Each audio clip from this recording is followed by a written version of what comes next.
I depended on identification, and you have to maintain your identity all the way through the experience because the enemy tries to blur that sense of identity.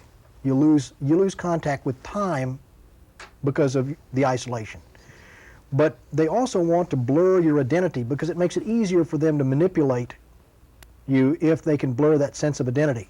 They can more easily attack your values and your beliefs and your faiths and your loyalties if they can blur that sense of identity.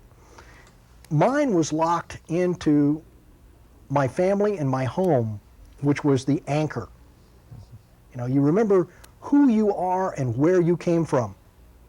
Well, that was my anchor, and fortunately I had a very strong anchor. And that was what I talked about at the beginning, that beginning education, that formation of the individual at home, in school, the church.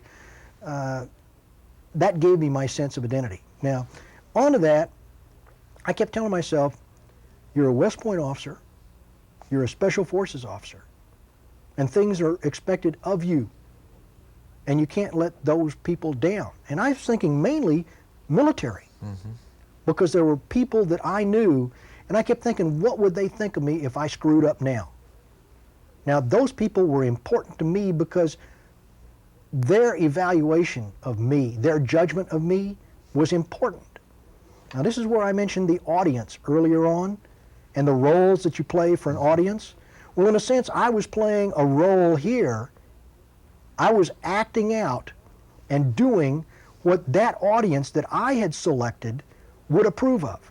Because to me, they were individuals, and it included my family. They were people that I would live with after the experience if I made it out.